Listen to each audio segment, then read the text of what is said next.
Welcome to One More Hour, the podcast all about backyard ultras, timed races, and the ultra running mindset of going one more. If you're an ultra runner, a trail or ultra runner curious about the format, or just someone who loves to test your limits, you're in the right place. I'm Jackie Wilson, an ultra marathon and marathon run coach, trail runner, outdoor enthusiast, and backyard ultra expert.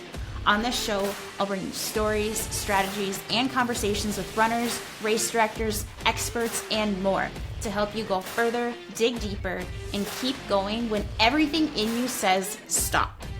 Thank you so much for joining me for some yards. Let's get started with one more. Welcome back to the One More Hour podcast, your insider's guide to backyard ultras, last runner standing races, timed events, and the mindset of going one more. Today, we are talking about post-race reflection. It is underrated and massively overlooked in running in general, but also in ultra running, because there are so many things that happen in the course of a 12-hour race, 24-hour race, running a backyard ultra for 3-4 days. There's so much that goes on, right? But how do we take what happened, what went well, what didn't, and help us go further next time? A lot of times when we are done with the race, we reflect on what went wrong, or that's the thing that we dwell on. What took us out of the game? Why did we decide not to go out for another yard? Or why did we stay out there so that we didn't come in on time? Why did we decide not to run any more loops in our looped events? Why did we make that mental decision to DNF? We have to learn something from it, right? Reflection is so important. And it's not just thinking about your race. It's not just replaying the highlights. It's not just being disappointed or excited about your result, but actually studying your race in a way that helps you improve. When I was kind of talking with my business mentor this morning, we were really talking about some athletes that I'm working with. And one thing that really sticks out to me is they are, let me get the exact term, relentless investigators. They study the race. They figure out, they have that belief of, okay, this is what I did in the race.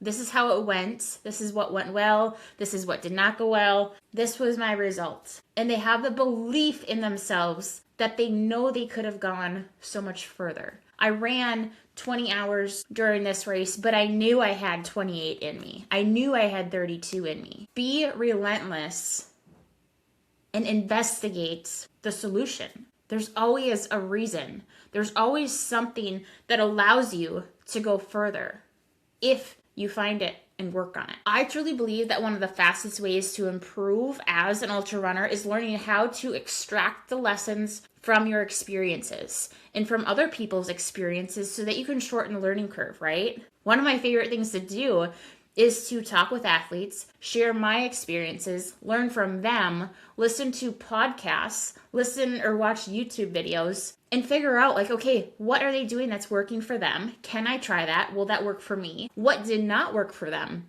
And does that sound like a good idea that I should not try? Or maybe we're completely different and maybe that's something that actually piques my interest. Shorten your learning curve by learning from your own experiences and learning from others. So that's something that I talk about all the time. I say it all the time.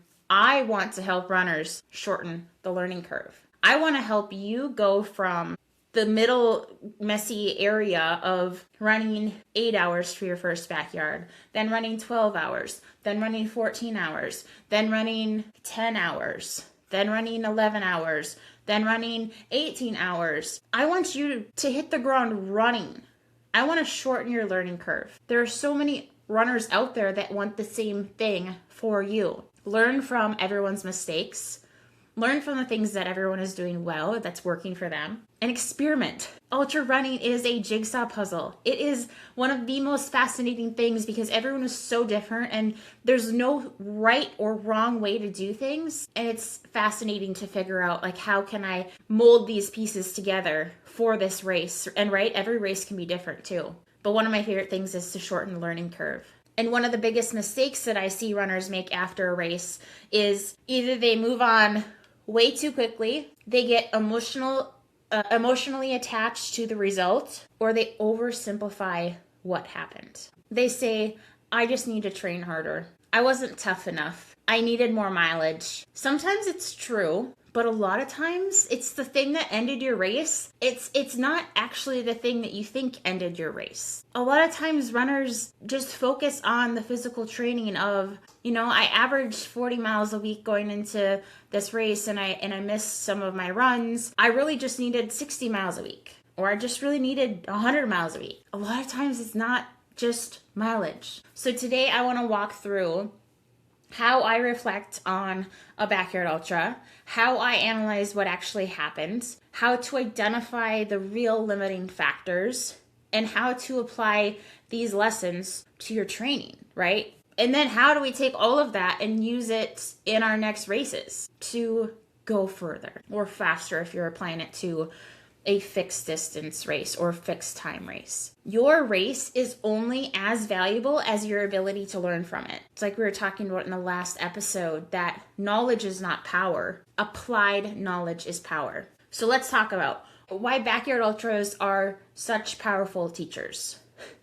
And if you're watching the video, I am like decked out in Death March Running Company apparel. I just keep on looking at myself in the camera and I just see this flash of pink and orange and yellow and bright colors, and I absolutely love it. If you met me in real life, this is how I dress every day. I love black, but I also love color. And I think it's just, I don't know, a reflection of the adventure and the excitement that comes out on the trail. But I'm just chuckling at myself right now. So getting back to why backyard ultras are such powerful teachers, they expose everything, right? They expose your fitness, they expose patience or lack thereof, they expose your emotional regulation, your systems, or again, lack thereof, all of these things. They expose your fueling, your nutrition plan, your decision-making abilities. They expose how you respond to things when things stop feeling good. Like, who are you when GI distress taps in? Who are you when a prior injury starts showing itself, or you twist an ankle, or all of these things, you take a tumble? Like, who are you? And how do you respond when things things stop feeling good? Because the race lasts so long, these tiny inefficiencies become massive problems, right? We just talked about this in the last episode. A little pacing mistake at hour 4, you're gonna feel at hour 20, right? You're not running the first 4, 6, 8 miles as they should be.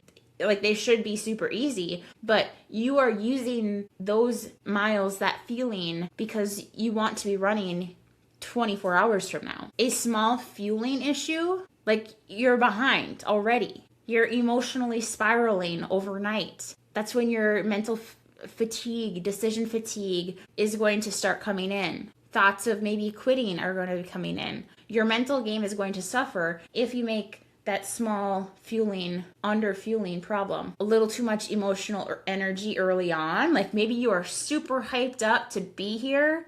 If you are an introvert, you need to be careful. You need to be aware of your social battery. It is so much fun to start a race where you don't have to line up at the front at the starting line and take off to spread out. Most backyard ultras just start out with a walk, but you have to be careful of your social battery, your emotional energy early on. If you don't, you're not going to be able to regulate yourself later. The brace magnifies everything. And that's why I think backyard ultras are such an incredible learning environment. Someone made a comment on episode in Spotify, which I absolutely love. I love reading everyone's comments and getting feedback on what you thought was valuable, or what you learned, or like what you want to hear or learn more about, or who you want to hear on the podcast. And they made a comment about, yes, I agree with everything of the above, except running a backyard ultra is also an incredible learning environment, which I agree with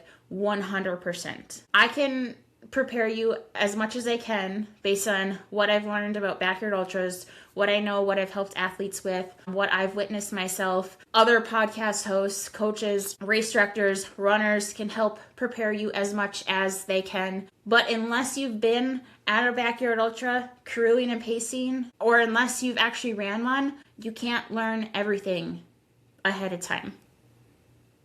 So ultimately, a backyard ultra, your first backyard ultra, is going to be one of your best learning environments. Most races test fitness. Backyard ultras test systems. If you're willing to honestly reflect on them, they will teach you exactly where your current ceiling is.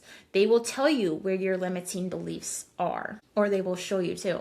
So not to discourage you or shame you or anything, but it's really to show you what still needs improvement. And that's valuable, right? Because you cannot solve problems that you refuse to acknowledge. You cannot absorb knowledge and expect the next race to be better if you refuse to learn from it, right? And to implement some of those things. So the things that you learn, make sure you are applying it to your training and to your races and learning from it so that it can help you in the next race. So I think before we talk about how to reflect well, we should maybe just kind of talk about what not to do and what can kind of result in maybe reflecting poorly or lack thereof. Because I do see it a lot. And I think one of the first big mistake, because a lot of us are numbers focused, and running has a lot of focus on numbers. But one of the biggest mistakes is only focusing on the final distance. People will say, I only made it 10 yards. I only made it 18 yards. I ran 40 hours. But that number alone tells us almost nothing, right? Like you could have won the race and ran 40 yards, but felt completely awful about it. You could have had GI problems. You could have been mentally in the wrong space. You could have been running on an injury. And like everything could have gone wrong. Or you could have ran 18 miles, even though you were expecting to run over 2 days. And a lot of things could go well. But you could completely derail your reflection and your performance based on that number because you expected to go further. And I think that's one of the biggest holdbacks to runners is focusing solely on the number. What did everything else look like? Because if you say, I only made it 18 yards, but you nailed everything else, be proud of all of those little process goals that you achieved, the things that went well, because now you can take those things and implement them in the next race. You just need to figure out the couple things that went wrong. So that's where I start with athletes is, okay, a number is a number. And although like, yes, a number can tell you a lot, like, holy cow, you made it 54 yards. Like something is working there. Or if you were only expecting to go 12 hours and you made it 18 hours, or you're expecting to go far and you made it 12 hours, like there's still good things in that. But instead of focusing solely on the number, what actually happened? What started going wrong? Like what stayed strong? What problems appeared? What problems became unmanageable? Was there anything out of your control? The weather, a really aggressive course, unexpected circumstances in the race. The number itself is just the outcome. The learning is inside the process. Another mistake is emotional reflection instead of objective reflection. And I get it. I am an emotional person and I kind of wear my heart on my sleeve, but I can also be objective at the same time, right? But it's come with a lot of hard practice. And I understand that races are emotional and we put a lot of time and effort and resources into races, especially ultras, backyards, travel expenses, months and months of fuel and gear, all the gear that you need for your setup, crew, logistics. Like there's so much that goes into it, right? But there's a difference between that race was hard and I'm disappointed, and what specifically created the outcome that I experienced. There's a difference between that was hard. I only made it 17 yards and it was awful. I didn't make my goal.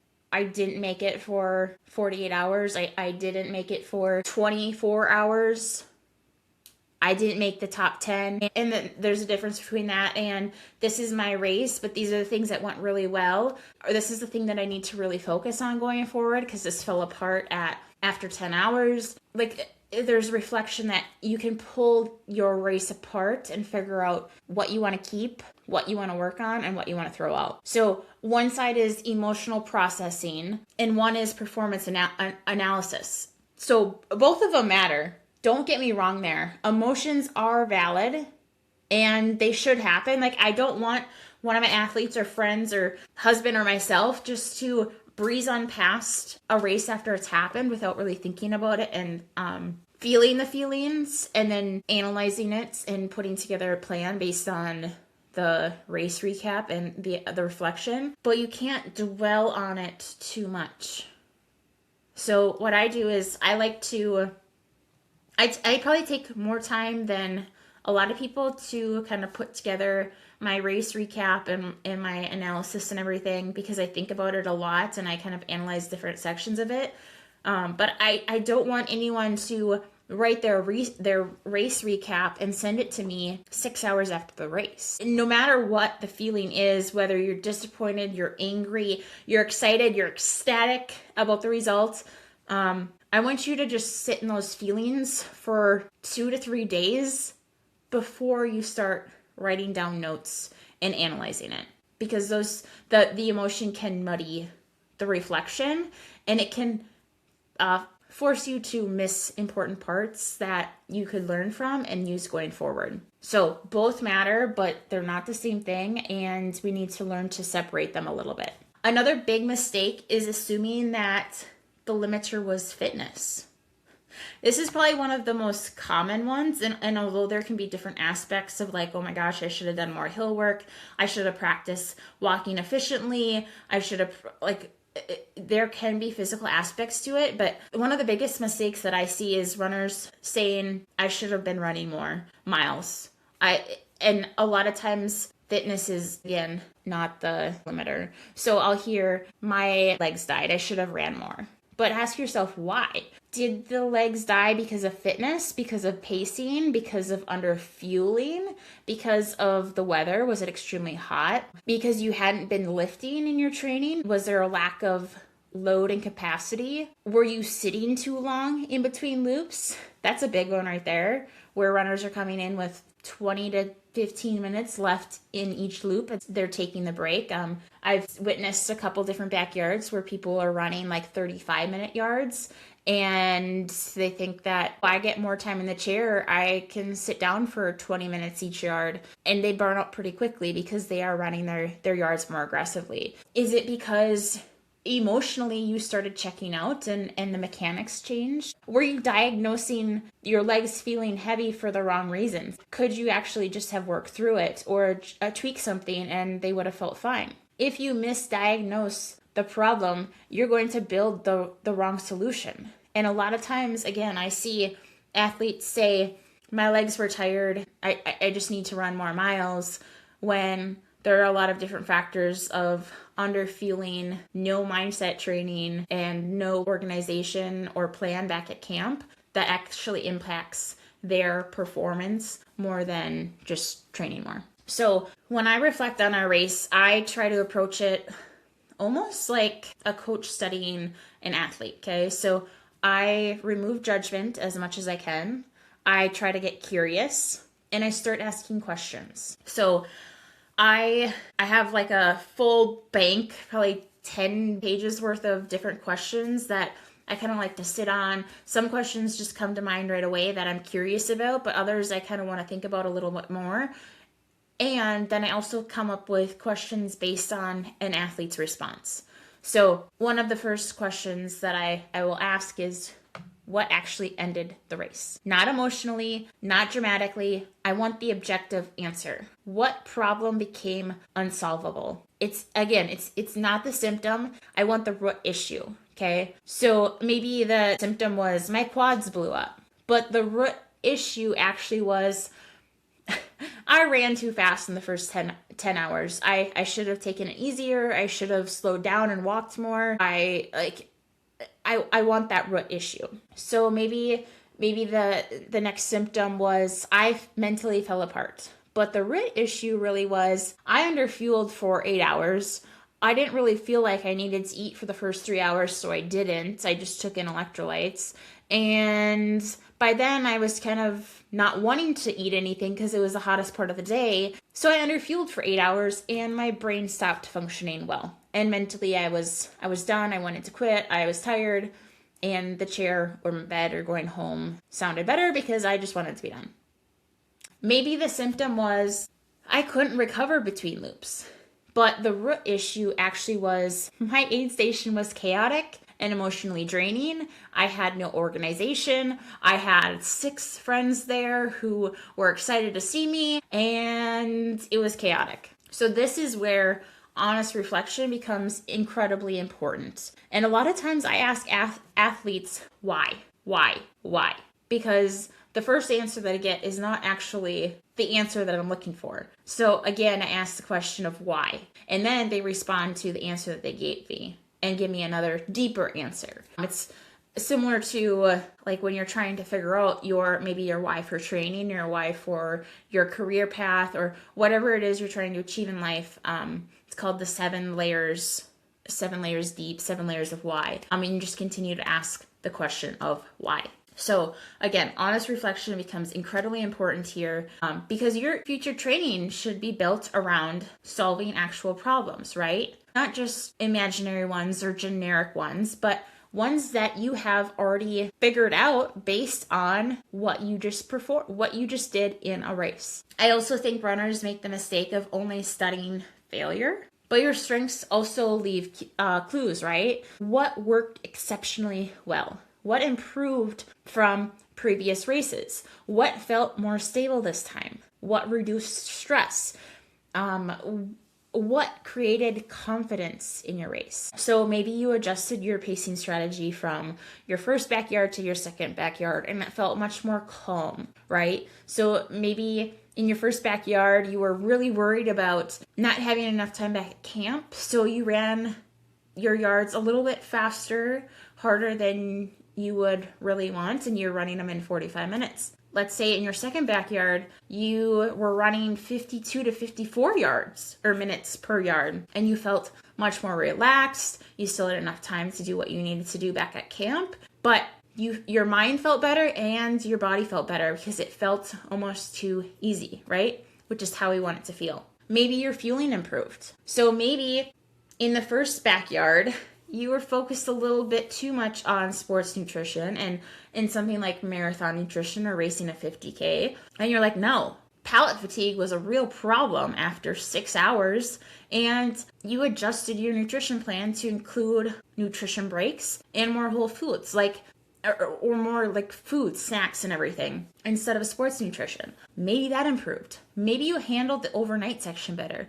Maybe in your first backyard, you're really nervous about running through the night. Like running through the night is different than running in the dark every morning or getting up early for a long run and running in the dark for 3 hours. Because in your race, for your first night, if the race starts in the morning or at noon, like you already have 6 to 12 hours on your legs, right? So running through the night at that point is very different than just going in a run in the dark. Maybe emotionally you stayed steadier during low points because you learned that, hey, I'm going to have a low point, but I'm going to feel better. It's going to improve. I just need to work through this. Those things matter. Do not just reflect on failure. Reflect on the things that went well and continue to improve them, or keep them and implement them in your next race. Breakthroughs also have to leave evidence, right? Like you just don't have a breakthrough. You don't just go from 24 hours in one backyard to 48 hours in the next without a breakthrough. Like something had to click. mentally, physically, with your nutrition, with your pacing strategy, with your crew, with your setup, your organization. Something changed to have that breakthrough. Breakthroughs leave evidence. And if you can identify what worked, you can enforce it or reinforce it intentionally. Okay, so where did you waste energy?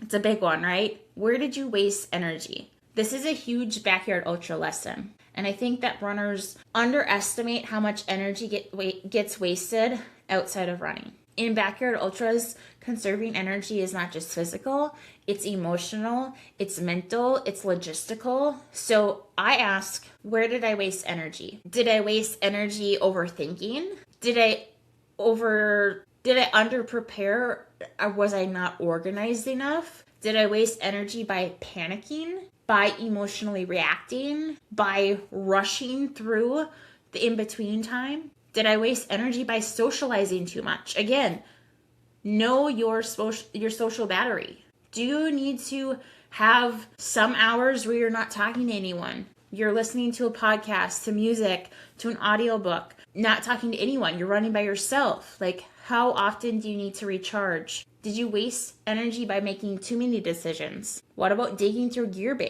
bins? Did you waste energy by stressing out your crew? By doing nothing that you said you wanted done? By changing everything that you told them? Did you waste energy by letting small problems feel catastrophic? That's where one of the bigger energy sucks come in. Besides using up too much energy on the course to spend more time back at camp, and then also in your pacing. Over the course of 24 to 36 to 48 hours, like those little energy leaks add up. They matter, right? The best backyard runners out there are incredibly calm. They look bored almost, like they just look neutral. It's one of the best tips that I've heard is stay neutral. And it's not because they feel amazing. It's not like they feel like crap. It's because they are very good at protecting their energy. And this is one of my favorite things to look for at races or on my feeds when I'm watching runners run a backyard ultra. It's the runners who usually go the furthest look boring early on. They just look out like they're out there doing their thing on a training run. They look bored. Like there shouldn't really be anything exciting other than maybe talking to other runners.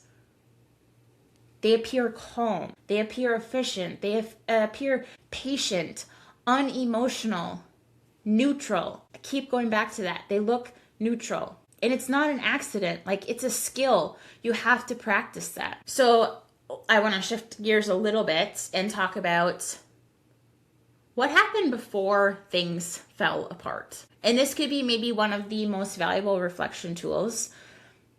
Don't just analyze the thing that went wrong. Analyze the hours beforehand. Like, if you had GI problems, so the moment where you spent too much time in the woods out on the course that you could not finish your yard in time, let's use that as our example. Analyze the hours before it. Look at how much caffeine you were taking in. Look at the types of food that you were consuming. How much fiber was in them? How much protein? How many carbs? What was your hydration like? What were your electrolytes like? How much water did you take in? What is your sweat rate like? What is the weather like? And look at all of those things to figure out, like, wow, I had 10 grams of fiber every hour, 3 hours in a row. Or I was really loving the pizza, but that much cheese was probably not a good idea for 4 hours in a row. Analyze the hours before it. Race ending problems usually begin long before the runner notices them, right? They start stacking up really slowly. So ask yourself, when did things first start trending poorly? What changed? What decision preceded the issue? What signs did you ignore? What comments did your crew make that you ignored or brushed off and said they weren't a big deal? Was your crew telling you, hey, you need to be taking in more carbs or more fluids or more electrolytes? Hey, you've probably had too much caffeine right now. Hey, you didn't eat anything in the last yard. We need to make sure that you take in something. What comments was your crew making? Maybe your fueling dropped off hours before the bonk. Maybe you started emotionally spiraling before you physically started struggling. Maybe you started mentally spiraling when your stomach hit the ground. Maybe your pacing started to shift. Maybe you stopped cooling effectively. What was the weather like? Maybe you got behind on hydration. Maybe you didn't cover up enough skin and you got sunburnt and you're going into the night and the temperature's dropped and you're unable to control your body temp. Maybe your transitions became slower and more chaotic. Maybe you had one bad lap and you panicked and you started spiraling and rushing after that. The earlier you can identify your patterns, the faster you can intervene on them next time. And you know what to practice then. Maybe you need to switch up your nutrition plan. Maybe you need to work with a registered dietitian to put together a nutrition plan that's going to work for you based on what you've done in the past, what you like, what you don't like, what you've experienced. I mean, that's what they're there for. They are there to help you figure out what's going to work best for you. One of my favorite ways to shorten the learning curve, as I mentioned earlier, is study other runners. Seriously, I love watching runners when they're running a backyard and they're posting stories to their Instagram feed, or they have a crew member who's filming, or maybe there's a live feed of the race. Listening to podcast episodes of race recaps, learning about what runners are doing on their training, what's working well for them, what went well, what did not work for them. It's one of the fastest ways to improve. Stop treating every runner around you as competition and start treating them as teachers. You don't have to listen to a runner who says, oh, you should be taking in 75 grams of carbs per hour because this is what works for me. Listen to the experts for those things. But runners can teach you so much about what has worked well, what has not, maybe what you should experiment with. Always don't take something for face value, experiment with it first. But what did Harvey Lewis do to run so far? What did Mark Dowdle do in his training or during the race? How do they become this neutral person? What do they do for their nutrition?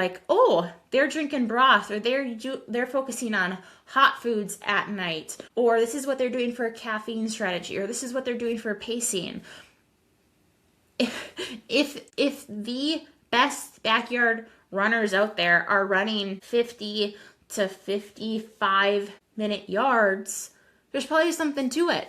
How do they handle their transitions? What do they do differently than you? How do they move through the aid? How do they respond to lows? What do they do for crew? What does their setup look like? How do they communicate with their crew? How did they pace it? How do they emotionally react or not?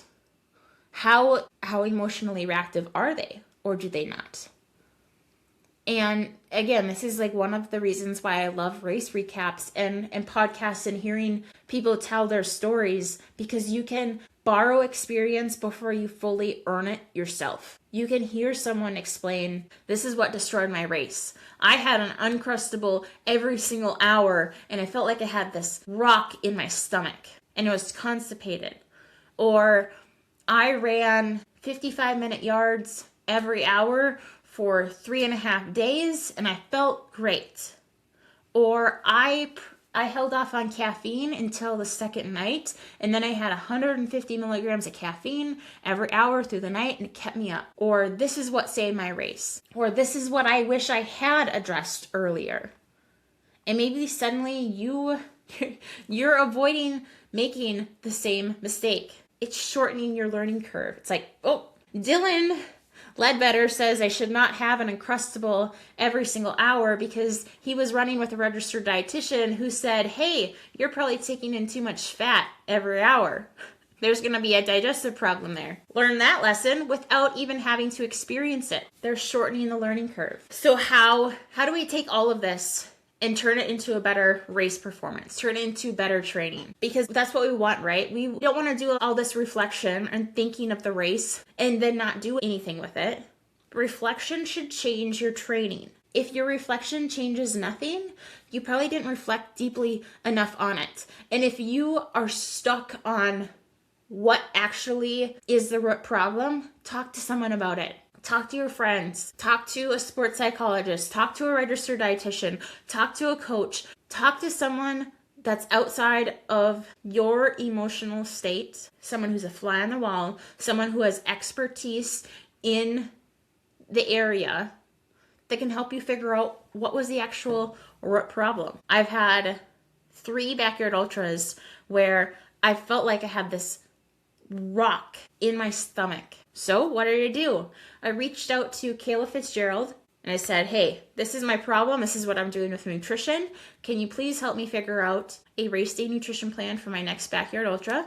Because I don't want to experience this again. I don't want this to be the limiting factor, because that rock in my stomach leads to a lot of problems. It leads to bloat. It leads to uncomfortableness. It leads to, that's the only thing I can focus on. It leads to GI problems. Now, I haven't had a race where that has actually taken me out, but mentally, that's a loss of energy. Physically, there's got to be some energy loss there too, right? So although that wasn't like ultimately what maybe took me out, it was a big problem that I wanted to fix. So if you cannot figure out, based on your reflection, what the problem is, what took you out, what the issue is, talk to someone. Tell them what you experienced and let them ask questions or provide their expertise of what they see from the outside. So let's say if fueling was the issue, training should include fueling practice under fatigue. If muscular durability failed, bump up your strength work. Maybe you need more hiking. Maybe you need to practice intentionally walking. It can be a big problem if you do 100% of your training. Let's say 100% of your forward motion training is running, and you don't incorporate any walking or hiking or walk runs.